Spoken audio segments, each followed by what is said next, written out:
श्री गणेशाय नमः। वक्रतुंड महाकाय सूर्यकोटि समप्रभ निर्विघ्नं कुरु मे देवं सर्वकार्येषु सर्वदा।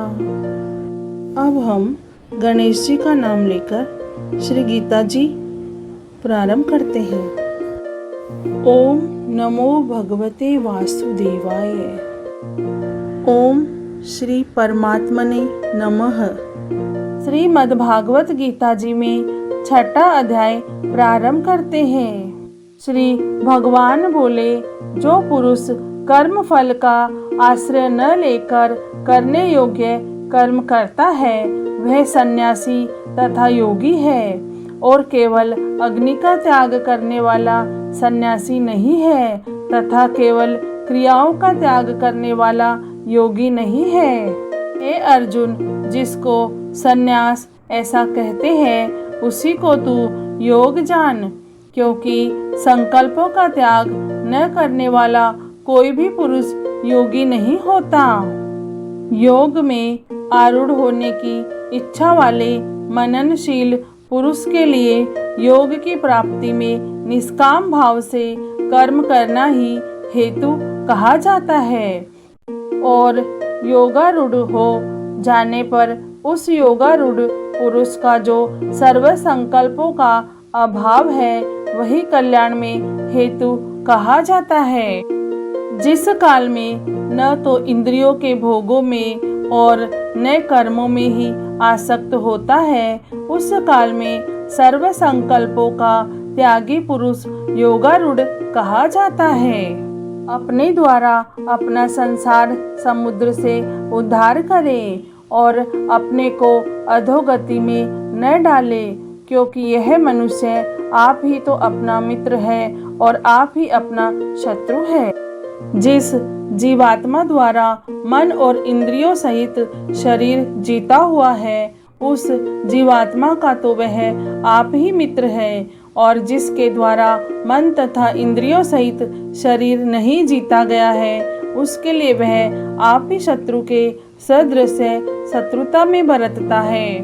सर्दी, गर्मी और सुख दुख आदि में तथा मान और अपमान में जिसके अंतःकरण की वृत्तियां भली भांति शांत है, ऐसे स्वाधीन आत्मा वाले पुरुष के ज्ञान में सच्चिदानंद घन परमात्मा सम्यक प्रकार से स्थित है, अर्थात उसके ज्ञान में परमात्मा के सिवा अन्य कुछ है ही नहीं। जिसका अंतःकरण ज्ञान विज्ञान से तृप्त है, जिसकी स्थिति विकार रहित है, जिसकी इंद्रियां भली भांति जीती हुई है और जिसके लिए मिट्टी, पत्थर और सुवर्ण समान है, वह योगी युक्त अर्थात भगवत प्राप्त है, ऐसे कहा जाता है। सुहृद, मित्र, वैरी, उदासीन, मध्यस्थ, देश्य और बंधुगणों में, धर्मात्माओं में और पापियों में भी समान भाव रखने वाला अत्यंत श्रेष्ठ है। मन, इंद्रियों सहित शरीर को वश में रखने वाला आशा रहित और संग्रह रहित योगी अकेला ही एकांत स्थान में स्थित होकर आत्मा को निरंतर परमात्मा में लगावे। शुद्ध भूमि में जिसके ऊपर क्रमशः कुशा, मृगछाला और वस्त्र बिछे हैं, जो न बहुत ऊंचा है और न बहुत नीचा है, ऐसे अपने आसन को स्थिर स्थापन करके उस आसन पर बैठकर चित्त और इंद्रियों की क्रियाओं को वश में रखते हुए मन को एकाग्र करके अंतःकरण की शुद्धि के लिए योग का अभ्यास करें।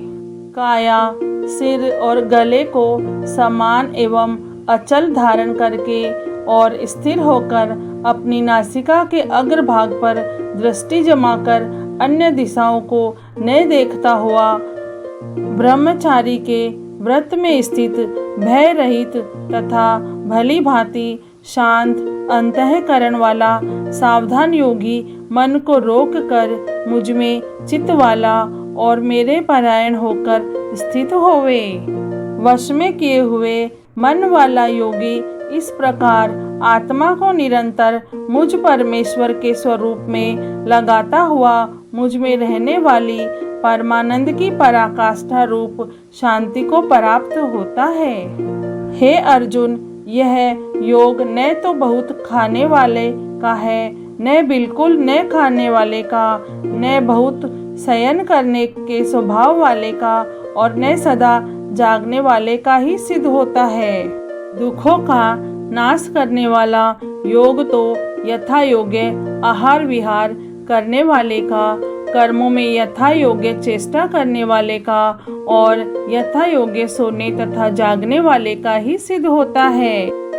अत्यंत वश में किया हुआ चित्त जिस काल में परमात्मा में ही भली भांति स्थित हो जाता है, उस काल में संपूर्ण भोगों से स्पृहा रहित पुरुष योग युक्त है, ऐसा कहा जाता है। जिस प्रकार वायु रहित स्थान में स्थित दीपक चलायमान नहीं होता, वैसी उपमा परमात्मा के ध्यान में लगे हुए योगी के जीते हुए चित्त की कही गई है। योग के अभ्यास से निरुद्ध चित्त जिस अवस्था में उपराम हो जाता है और जिस अवस्था में परमात्मा के ध्यान से शुद्ध हुई सूक्ष्म बुद्धि द्वारा परमात्मा को साक्षात करता हुआ सच्चिदानंद घन परमात्मा में ही संतुष्ट रहता है। इंद्रियों से अतीत केवल शुद्ध हुई सूक्ष्म बुद्धि द्वारा ग्रहण करने योग्य जो अनंत आनंद है, उसको जिस अवस्था में अनुभव करता है और जिस अवस्था में स्थित यह योगी परमात्मा के स्वरूप से विचलित होता ही नहीं। परमात्मा की प्राप्ति रूप जिस लाभ को प्राप्त होकर उससे अधिक दूसरा कुछ भी लाभ नहीं मानता और परमात्मा प्राप्ति रूप जिस अवस्था में स्थित योगी बड़े भारी दुख से भी चलायमान नहीं होता, जो दुख रूप संसार के संयोग से रहित है तथा जिसका नाम योग है, उसको जानना चाहिए। वह योग ने उकताए हुए अर्थात धैर्य और उत्साह युक्त चित्त से निश्चय पूर्वक करना कर्तव्य है। संकल्प से उत्पन्न होने वाली संपूर्ण कामनाओं को निशेष रूप से त्याग कर और मन के द्वारा इंद्रियों के समुदाय को सभी ओर से भली भांति रोक कर क्रम से अभ्यास करता हुआ उपरति को प्राप्त हो तथा धैर्य युक्त बुद्धि के द्वारा मन को परमात्मा में स्थित करके परमात्मा के सिवा और कुछ भी चिंतन न करे। यह स्थिर न रहने वाला और चंचल मन जिस जिस शब्दादि विषय के निमित्त से संसार में विचरता है, उस विषय से रोक कर यानी हटा कर इसे बार बार परमात्मा में ही निरुद्ध करे। क्योंकि जिसका मन भली प्रकार शांत है, जो पाप से रहित है और जिसका रजोगुण शांत हो गया है, ऐसे इस सच्चिदानंद घन ब्रह्म के साथ एकीभाव हुए योगी को उत्तम आनंद प्राप्त होता है। वह पाप रहित योगी इस प्रकार निरंतर आत्मा को परमात्मा में लगाता हुआ सुखपूर्वक परम ब्रह्म परमात्मा की प्राप्ति रूप अनंत आनंद का अनुभव करता है। सर्वव्यापी अनंत चेतन में एक ही भाव से स्थिति रूप योग से युक्त आत्मा वाला तथा सब में समभाव से देखने वाला योगी आत्मा को संपूर्ण भूतों में स्थित और संपूर्ण भूतों को आत्मा में कल्पित देखता है। जो पुरुष संपूर्ण भूतों में सबके आत्म रूप मुझ वासुदेव को ही व्यापक देखता है और संपूर्ण भूतों को मुझ वासुदेव के अंतर्गत देखता है, उसके लिए मैं अदृश्य नहीं होता और वह मेरे लिए अदृश्य नहीं होता। जो पुरुष एक ही भाव में स्थित होकर संपूर्ण भूतों में आत्म रूप से स्थित मुझ सच्चिदानंद घन वासुदेव को भजता है, वह योगी सब प्रकार से बरतता हुआ भी मुझ में ही बरतता है। हे अर्जुन, जो योगी अपनी भांति संपूर्ण भूतों में सम देखता है और सुख अथवा दुख को भी सब में सम देखता है, वह योगी परम श्रेष्ठ माना गया है।